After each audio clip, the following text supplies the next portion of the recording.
청년들이 정치와 부산을 말하다 청정부산의 진행을 맡은 박명훈 기자입니다. 반갑습니다. 최근에 정부가 발표한 10.15 부동산 정책에 대해서 좀 이야기를 나눠볼까 하는데요. 정부가 주택시장 안정화 대책을 발표했습니다. 서울 전역과 경기 12개 지역을 규제 지역으로 묶는 초고강도 대책이 나온 건데요.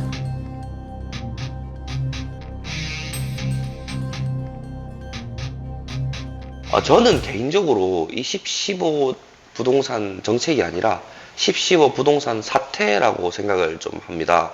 요거에 대해서 함께 얘기를 나눠볼 게스트 한번 모셨는데요. 반갑습니다. 안녕하십니까. 안녕하십니까. 저는 노동개혁 청년행동의 공동대표 서대권이랍니다.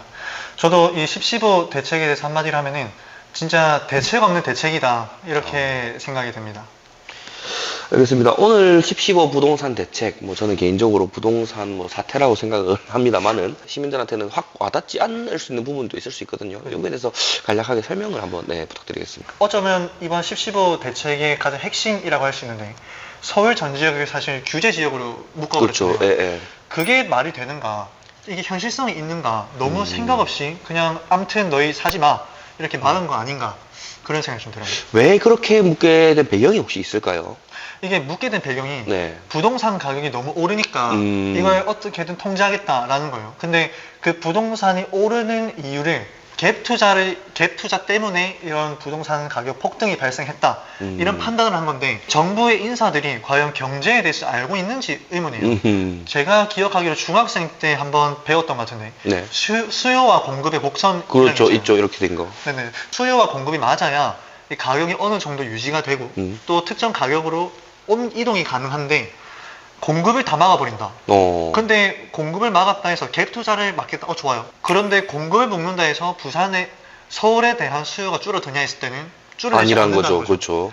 집값을 잡겠다는 건지 아니면 서울에 사는 서민들을 잡겠다는 건지 이걸 구분을 할 수가 없다는 거예요. 집값은 또 오를 대로 오르고. 그러니까요. 이게 진짜 대책 없다 생각하는 게 네. 아니 서민들한테 그냥 집값 오르니까 너희 집 사지 마. 왜? 너희는 돈 없잖아. 돈 없으면 너희 집 사지 말고 그쵸. 임대나 전세 아니면 너 청년 그 행복주택 있잖아. 너희 LH. 그것만 사라. 이 얘기랑 똑같은 거예요. 그럼 서민들은 내 집 마련의 꿈이라는 게 진짜 말 그대로 꿈이나 환상 속 이야기일 수밖에 없게 되는 부분이겠네요. 그러면. 맞아요. 이게 굉장히 화가 나는 것 중에 하나가 그거예요. 청년들이 열심히 일을 하고 공부를 또 열심히 하잖아요. 네. 그 이유가 뭐예요? 내가 열심히 일해서 또 내가 원하는 열심히 공부해서 원하는 직장, 내가 원하는 일을 하겠다. 그렇죠. 이게 핵심이잖아요.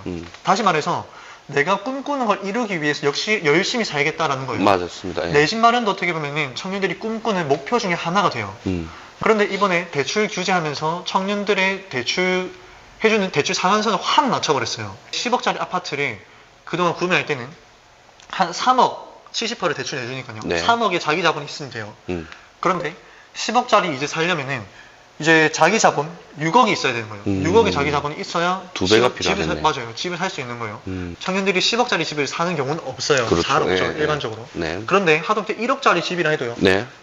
신혼부부들 20대 후반, 이제 30대 초반이라 해봐요. 몇 천만 원, 6천만 원, 7천만 원 어떻게 모으죠? 어렵죠. 사실 서울이면 더 하죠. 서울은 집값이 5억, 6억 더 할 텐데. 그러니까요. 예. 그래요. 좋아요. 매매 거래 안 한다 쳐볼게요. 매매 거래 안 한다 했을 때 전세를 사겠죠. 네. 사실 전세도 마찬가지인 거예요. 전세 규제가 들어간 거기 때문에 전세에서도 퍼센티지가 낮춰져서 내가 갖고 있는 현금 보유량이 몇 천만 원 내지는 1억, 2억이 돼야 한다는 거예요. 이거 사실 청년들한테 니들 집 사지 마라. 그렇죠. 정부한테 기대라.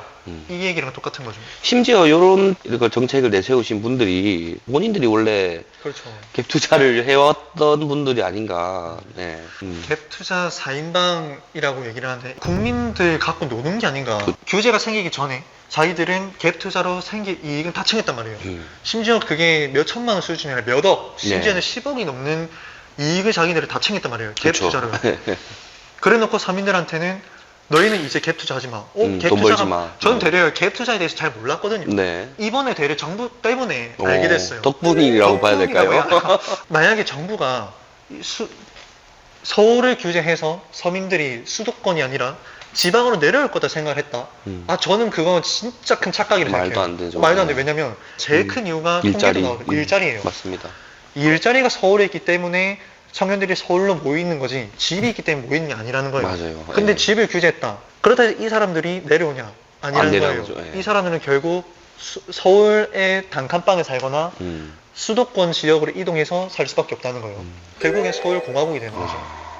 이번에 사실은 타격이 좀 클 것 같아요. 민주당 정권에서도. 왜냐면은 어떤 통계를 보니까 이재명 정부의 지지율이 거의 뭐 서울 지역에서만 한 10%포인트 정도 하락을 했다는 뭐 그런 기사들도 보이고. 그 디테일하게 보면은 청년층, 20대, 30대층의 여론조사 결과가 하락했단 말이에요. 이거는 그 서울에 사는 청년들의 불안감이 여론조사로 반영됐다라고 볼 수밖에 없어요. 조선일보에서 보도를 했던 게 너무 잘 표현했더라고요. 너희 벼락 거지가 될래? 아니면 영끌 거지가 될래?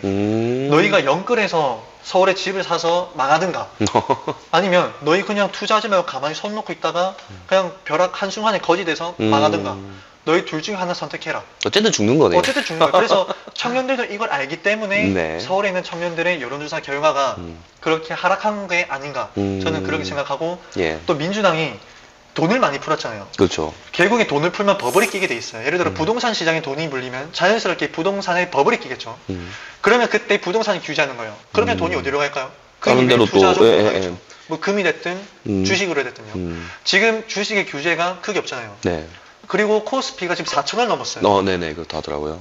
이 코스피에 돈이 그만큼 몰렸다는 건데 이게 자연스럽게 부동산을 규제하니까 또 다른 투자 종목에 규제가 생기니까 자연스럽게 코스피에 돈이 몰리게 된다. 전 그런 현상으로 보고 있습니다. 결국 풍선 효과처럼 이렇게 그렇죠. 한쪽을 누르면 다른 데가 맞아요. 튀어나오는 것처럼. 맞아요. 딱 그런 효과라고 저는 보고 있어요.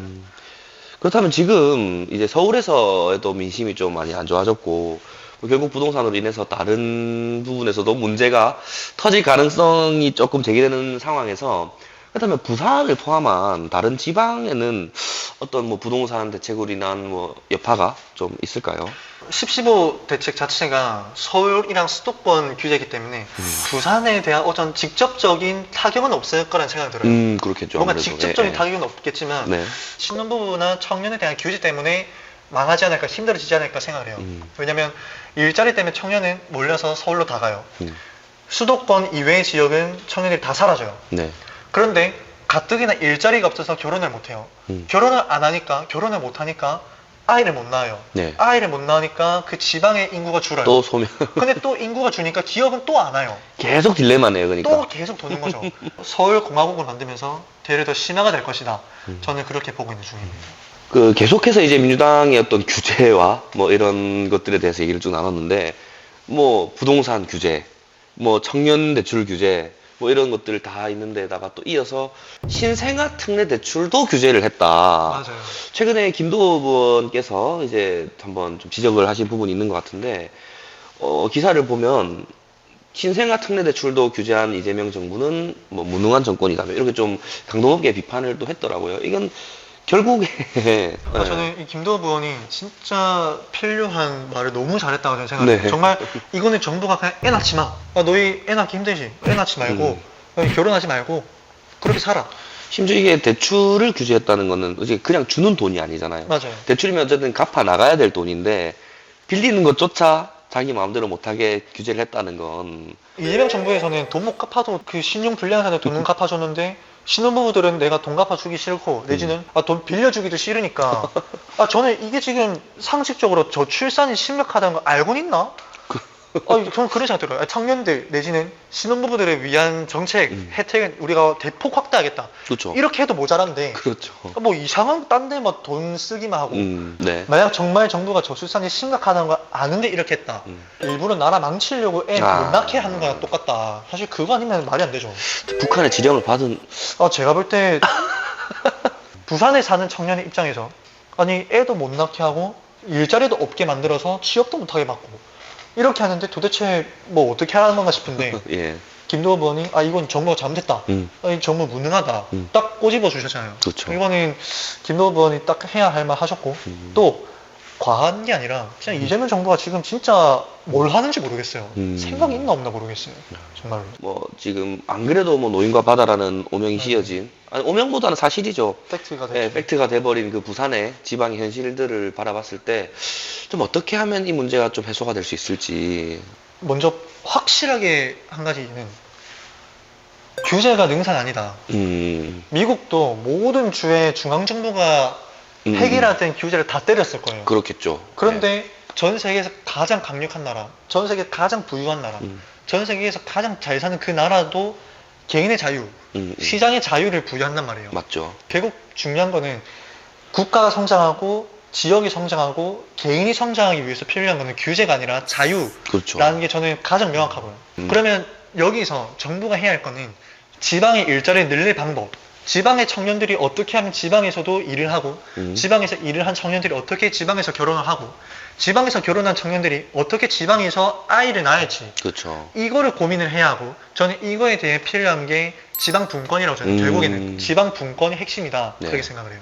근데 이거는 사실 이재명 대통령이 지금 사실 공약을 위반을 하고 있다고 저는 보여지거든요. 왜냐면 대선 후보 시절 때부터 계속해서 뭐 지방 균형 발전을 위해서 뭔가를 하겠다. 지금 뭐 지켜진 게 뭐 있습니까? 아무것도 없죠. 저 산업은행도 그렇고요. 산업은행도 지금 그다음에 뭐 동남고 투자 그쵸. 은행도 아닌 공사를 내려온다고 맞아요, 맞아요. 하고. 예. 그다음에 호남 지방에 주는 보조금 차이 예, 그리고 예. 영남 지방에 주는 보조금 차이 저는 이것도 굉장히 크다고 봐요. 네. 중요한 게요. 이 보조금이란 게 결국 국세에서 나오는 거잖아요. 네. 국세로 나온다는 거는 국민이 그렇죠. 내는 네. 세금이란 네, 거예요. 네. 그런데 그거를 호남에 사니까 돈 더 주고 영남에 사니까 돈을 안 주고 이거는 차별이죠. 그렇죠. 정말 지방 차별이죠. 그래서 저는 이재명 정부뿐만 아니라 이건 가령 이재명 정부뿐만 아니라 모든 정부에 해당되는 내용이긴 하지만요. 네. 지방자치단체에 어떤 선택권과 자율권을 줬을 때 네. 부산에도 일자리가 늘어날 가능성이 생기고요. 네. 부산에 일자리가 늘어났을 때 청년들이 내려오거나 부산 청년들이 그대로 부산에 살 여건이라도 만들어진다는 그렇죠. 거예요. 예, 예. 저는 그래서 계속 말씀드리지만 결국 필요한 거는 지방자치, 지방분권이고 과도한 중앙 집권 행정은 지금과 같은 악순환을 반복할 것이다. 네.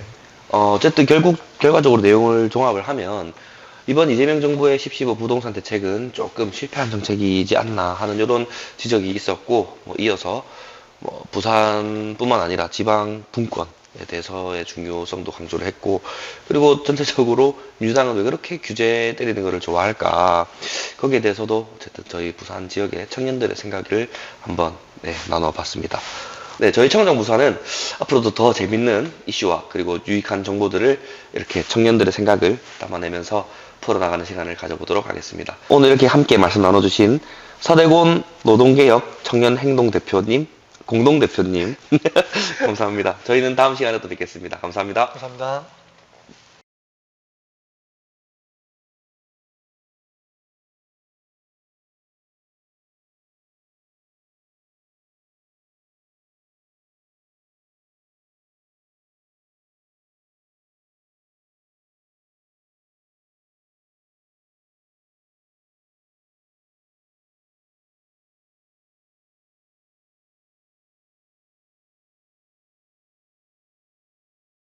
이거는 정부가 그냥 애 낳지 마. 너희 애 낳기 힘들지? 애 낳지 말고 너희 결혼하지 말고 그렇게 살아.